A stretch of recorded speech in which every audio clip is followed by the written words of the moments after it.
सुप्रभात बच्चों। देखिए 2 दिन पहले मैंने आपके पास ये कविता भेजी थी और कवि परिचय और कविता के बारे में हमने डिस्कशन किया था। कवि परिचय आपने अवश्य लिख लिया होगा और ये पंक्तियाँ भी आपने नोट कर ली होंगी। कुछ होगा अगर मैं बोलूँगा, न टूटे तिलिस्म सत्ता का, मेरे अंदर एक कायर टूटेगा। ये आपने अवश्य नोट कर ली होंगी। और इसके बाद जो कविता के बारे में था वो भी आपने जो है ध्यानपूर्वक पढ़ लिया होगा। एट लास्ट मैंने एक गद्यांश आपको बताया था कि ये भी आप अवश्य पढ़ेंगे, ये भी आपने पढ़ लिया होगा। अब हम कविता के बारे में बात करते हैं। और कविता जैसा मैंने आपको समझाया था कि ज़्यादा कठिन नहीं है, आसान ये कविता है। कैमरे में बंद अपाहिज, हम दूरदर्शन पर बोलेंगे, हम समर्थ शक्तिवान, हम एक दुर्बल को लाएंगे एक बंद कमरे में। देखिए हम कौन हैं? हम हैं दूरदर्शन वाले। अपने आप ये सब कुछ कह रहे हैं कि हम दूरदर्शन पर बोलेंगे, कि हम दूरदर्शन पर बोलने वाली एंकर्स हैं, हम वहाँ बोलेंगे क्योंकि हम समर्थ शक्तिवान, हम समर्थ हैं। समर्थ का मतलब कुछ भी कर सकने में योग्य, शक्तिवान, हम शक्तिशाली हैं। हम एक दुर्बल को लाएंगे, एक दुर्बल व्यक्ति को लाएंगे एक बंद कमरे में, उसको एक बंद कमरे में बिठाएंगे, उससे पूछेंगे आप क्या अपाहिज हैं। फिर हम उससे बात करेंगे, उससे पूछेंगे कि क्या आप अपाहिज हैं। अब देखिए ये आपको ध्यान रखना पड़ेगा कि जब भी इस प्रकार की बात आती है जहां बाद में आपको प्रश्नवाचक चिन्ह मिलता है, ये रहा जैसे, तो ये आपका हो जाता है प्रश्न अलंकार। प्रश्न अलंकार विशेष ध्यानपूर्वक जो है आप नोट करेंगे। प्रश्न अलंकार कि जब भी प्रश्नवाचक चिन्ह मिलेगा तो आपको वहाँ प्रश्न अलंकार बताना है, ये आप विशेष ध्यान रखेंगे। अब जैसे यहाँ आप देख रहे हैं ये भी प्रश्न अलंकार है, ये भी प्रश्न अलंकार है, ये भी प्रश्न अलंकार है, तो ये तीनों में ही प्रश्न अलंकार है। मैं एक बार फिर से आपको लिख के दिखा देता हूँ कि प्रश्न अलंकार लिखते कैसे हैं। ये प्र, उसके बाद ये, और फिर ये प्रश्ना, ये ल, उसके ऊपर अनुस्वार और ये कार, प्रश्न अलंकार। तो प्रश्न अलंकार यहाँ आप बताएंगे। उससे पूछेंगे तो क्या आप अपाहिज हैं या आप क्या अपाहिज हैं। तो फिर दूरदर्शन वाले कहते हैं कि हम उस अपाहिज व्यक्ति से बात करते समय पूछेंगे कि आप क्या अपाहिज हैं। तो आप क्यों अपाहिज हैं? आप अपाहिज हैं तो फिर आप अपाहिज क्यों हैं?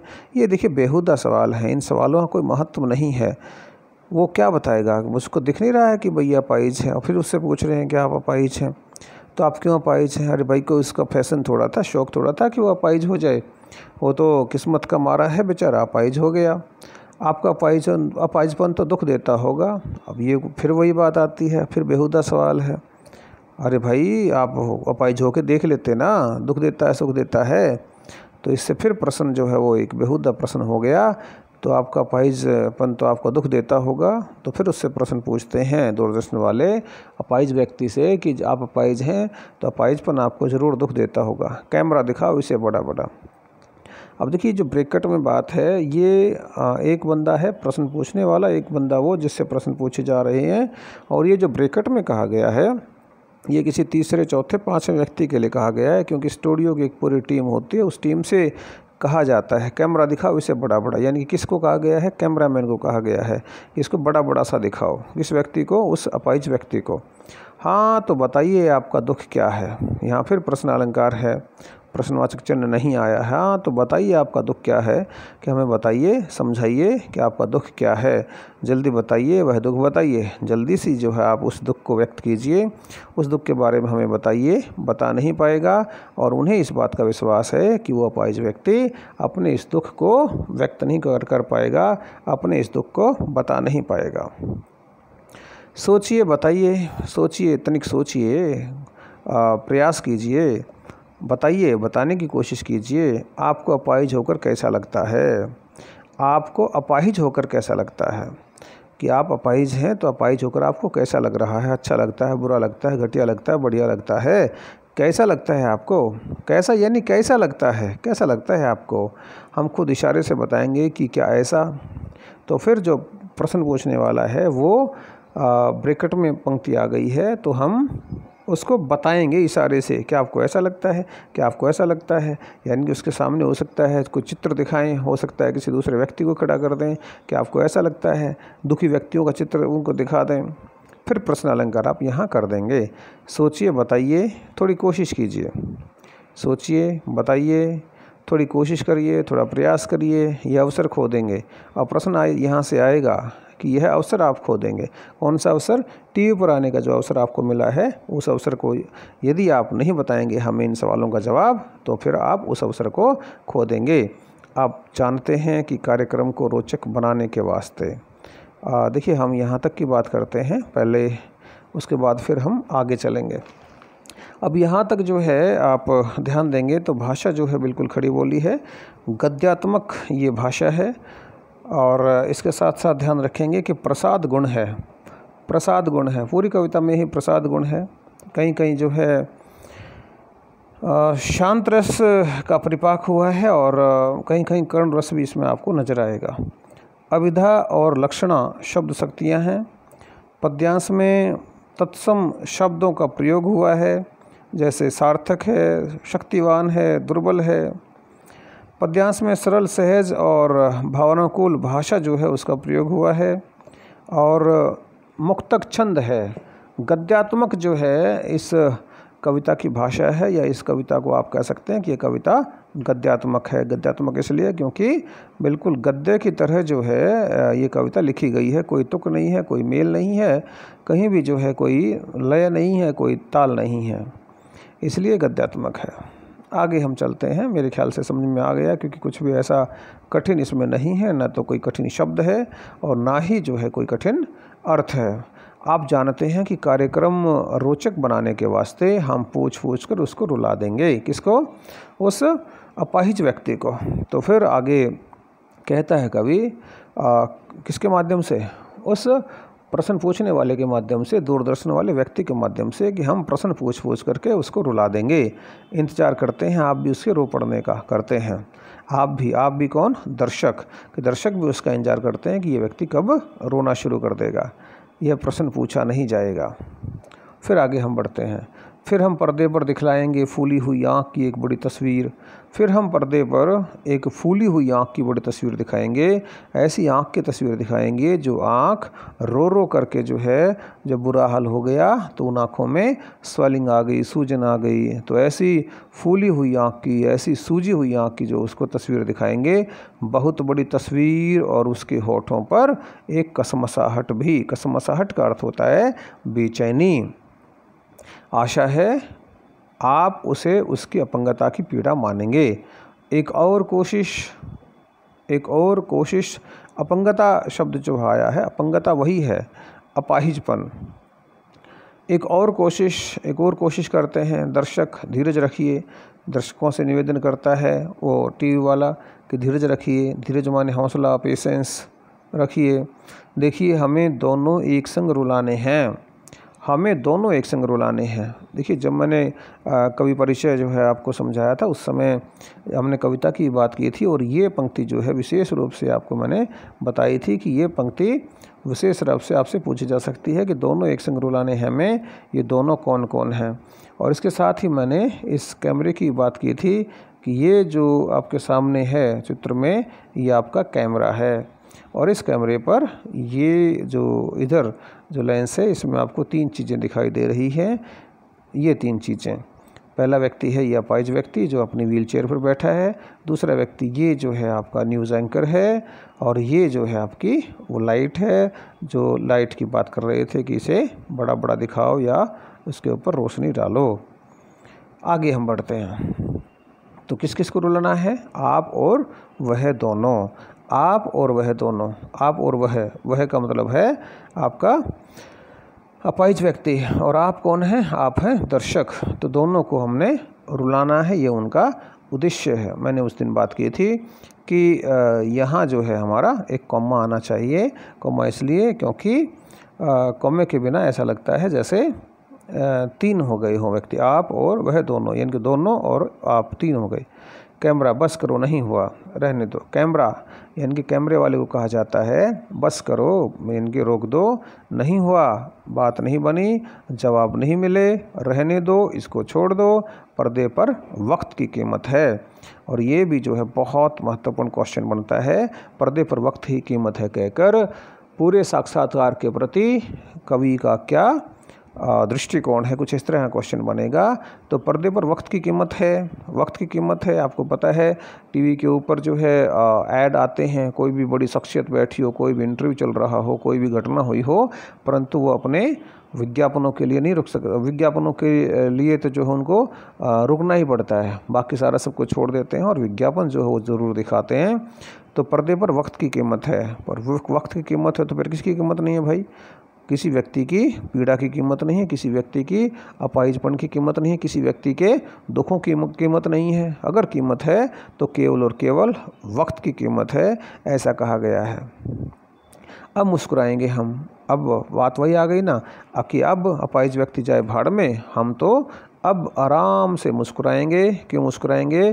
क्योंकि मन मन में वही बात आ रही है, कहाँ पंगा ले लिया, अपाहिज व्यक्ति यहाँ ला के बिठा दिया, लंगड़ा लूला व्यक्ति यहाँ ला के बिठा दिया, अब इस व्यक्ति से क्या फ़ायदा हुआ? तो अब मुस्कुराएंगे, अपनी जो एक तरीके से बोरनेस है उसको वो दूर करने की बात यहाँ कर रहे हैं। और फिर देखिए लास्ट में क्या कहते हैं कि आप देख रहे थे सामाजिक उद्देश्य से युक्त कार्यक्रम, बस थोड़ी ही कसर रह गई। कसर क्या रह गई? प्रश्न आपसे पूछ सकते हैं, कसर क्या रह गई? कसर ये रह गई कि यदि वो अपाहिज व्यक्ति प्रश्नों का जवाब देता, यदि उत्तर देता तो फिर कसर नहीं रहती, उनका प्रोग्राम जो है वो तैयार हो जाता। लेकिन उसने उन प्रश्नों का उत्तर नहीं दिया। क्यों नहीं दिया? क्योंकि वो व्यक्ति बहुत ज़्यादा परेशान हो गया, और परेशान हो गया तो उत्तर नहीं दे पाया, तो फिर इनका प्रोग्राम जो है वो नहीं बन पाया, प्रोग्राम इनका कंप्लीट नहीं हो पाया। तो अलंकारों की हमने बात की, जहाँ भी आपको नज़र आएगा प्रश्न अलंकार तो आप कर ही देंगे। और कैमरा दिखाओ बड़ा बड़ा, ये कुछ आया था वहाँ, पूर्णोक्ति प्रकाश अलंकार ज़रूर करेंगे। और पद्यांश में जो कोष्ठक आए हैं वो एक नया प्रयोग है, तो उस नए प्रयोग का भी आप सौंदर्य दिमाग में रखेंगे। प्रश्न आपसे पूछा जा सकता है इससे संबंधित। शब्द शक्ति की आप बात याद रखेंगे। उसके साथ ही जो है भाषा आपको पता है, खड़ी बोली है। प्रसाद गुण शांत रस आपको पता है। इसके साथ ही जो है आप याद रखेंगे कि पूछ ये पुनरुक्ति प्रकाश फिर से हो जाता है।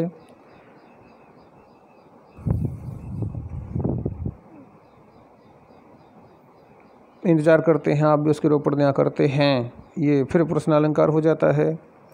और याद रखेंगे कि इस कविता में जो है करुण रस का प्रयोग भी हुआ है। करुण रस जो है वो कब होता है बेटे? जब करुणा की बात हो। तो करुण रस लिखते समय ध्यान रखेंगे कि क और क के बाद र और र में ये हर्षव यानी कि करुण, जिसको छोटा ऊ कहते हैं, तो ये छोटा ऊ आएगा। बड़ा ऊ यानी कि ये घुंडी वाला नहीं लगाना है, बल्कि आपने ये लगाना है, ये ध्यान रखेंगे, करुण रस। ये थी हमारी कविता। मुझे विश्वास है कि बहुत आसान कविता थी, आपको समझ में आ गई होगी। अब हम यदि यहाँ प्रश्नों की बात करें, तो अब देखिए पहला ही प्रश्न जो है इससे संबंधित आया है कि कैमरा दिखाओ। कैमरे कुछ पंक्तियाँ जो हैं कविता में, कुछ पंक्तियाँ कोष्ठकों में रखी गई हैं, आपकी समझ में इसका क्या औचित्य है? ये प्रश्न हो गया। देखिए पहला ही प्रश्न आ गया, और मैं अभी आपको कह रहा था कि ये प्रश्न भी कई बार आता है। देखिए मैंने अभी आपको कहा था कि ये एक नई सोच भी है, नया एक प्रयोग भी है। इसमें कई पंक्तियाँ जो हैं बीच में रखी, कैमरा दिखाओ, इसे बड़ा बड़ा हम खुद इशारे से बताएंगे क्या ऐसा आशा है आप उसे उसके अपंगता की पीड़ा माने, कुछ ऐसा जो है बार बार आया है बीच में। तो मैंने आपको समझाया था कि कुछ लोग और भी होते हैं टीम में जो काम करते हैं। तो कैमरे के पीछे निर्देशक जो है वो हो सकता है बोल रहा हो, किसको? कैमरे वाले को बोल रहा हो, और फिर जो है ये हम खुद इशारे से बताएंगे क्या ऐसा हो सकता है कि जो दूरदर्शन वाले लोग थे वो आपस में पीछे कहीं बात कर रहे हों। और आशा है आप उसे उसकी अपंगता की पीड़ा मानेंगे। ये भी जो है दूरदर्शन वालों का भाव हो सकता है। कुल मिलाकर के कवि जो है इन सब के प्रयोग के द्वारा, इनके माध्यम से यही स्पष्ट करना चाहता है कि ये दूरदर्शन वाले, ये मीडिया वाले किसी के नहीं होते। ये तो जो है एक व्यक्ति, एक जो अपाहिज व्यक्ति है, उस अपाहिज व्यक्ति के दुख को भी बेचना चाहते हैं। यानी कि इस कविता में कवि ने पूरे घटनाक्रम को दो वर्गों में बांटा है। एक प्रत्यक्ष घटनाक्रम जो कि टेलीविज़न पर प्रसारित हो रहा है, तथा एक अप्रत्यक्ष घटनाक्रम। अप्रत्यक्ष जो हमारी आंखों के सामने नहीं है, प्रत्यक्ष वो जो हमारी आंखों के सामने है, जिसे टेलीविज़न पर प्रसारित नहीं किया जा रहा है। यही अप्रत्यक्ष घटनाक्रम ही दूरदर्शन वालों की मानसिकता, क्रूरता, संवेदनहीनता का परिचय देता है। अतः कवि ने इस अप्रत्यक्ष घटनाक्रम के तथ्यों को कोष्ठक में रखकर पूरे घटनाक्रम की असलियत पाठकों के सामने रख दी है। अतः वे भाव, प्रश्न व क्रियाकलाप जिन्हें दूरदर्शन वाले दिखाना नहीं चाहते, परंतु उनका अस्तित्व है, उन्हीं भावों, प्रश्नों व क्रियाकलापों का वर्णन कवि ने कोष्ठकों में प्रस्तुत किया है। इसके प्रयोग से कविता का व्यंग्य और भी ज़्यादा पैना हो गया है। इस प्रकार की इसमें आप बात करेंगे। अगला जो प्रश्न है वो है, कैमरे में बंद अपाहिज कविता करुणा के मुखौटे में छिपी क्रूरता की कविता है, विचार कीजिए। ये प्रश्न मुझे सबसे अच्छा लगता है। पहला प्रश्न आए ना आए, परंतु दूसरे प्रश्न की संभावना हमेशा बनी रहती है। इस पर विशेष आप गौर करेंगे। बहुत अच्छा प्रश्न है, मुझे विश्वास है आपको समझ में आ गया है। इस पर मैं ज़्यादा वक्त नहीं लगाऊंगा। हम समर्थ, शक्तिवान और हम एक दुर्बल को लाएंगे पंक्ति के माध्यम से कवि ने क्या व्यंग्य किया है। ये प्रश्न भी जो है हमने परसों भी इसकी बात की थी, आज फिर जो है हमने कविता में इसकी बात की है।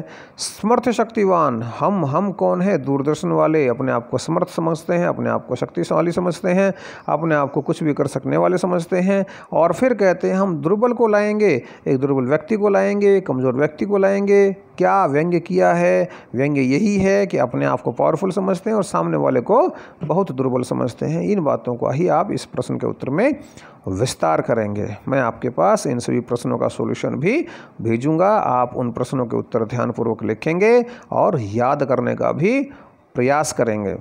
यदि शारीरिक चुनौती का सामना कर रहे व्यक्ति और दर्शक दोनों एक साथ रोने लगेंगे तो उससे प्रश्नकर्ता का कौन सा उद्देश्य पूरा होगा? उससे उनकी टीआरपी बढ़ेगी, उनके दर्शकों की संख्या बढ़ेगी। दर्शकों की संख्या बढ़ेगी तो उनके चैनल्स को सबसे ज़्यादा लोग सब्सक्राइब करेंगे, सबसे ज़्यादा उस चैनल को चलाएंगे तो उनकी कमाई होगी, यह उनका उद्देश्य पूरा होगा। पर्दे पर वक्त की कीमत है कहकर कवि ने पूरे साक्षात्कार के प्रति अपना नज़रिया किस रूप में व्यक्त किया है। ये भी देखिए, मैंने अभी बात की थी आपके सामने। कीमत वक्त की है तो किसकी कीमत नहीं है?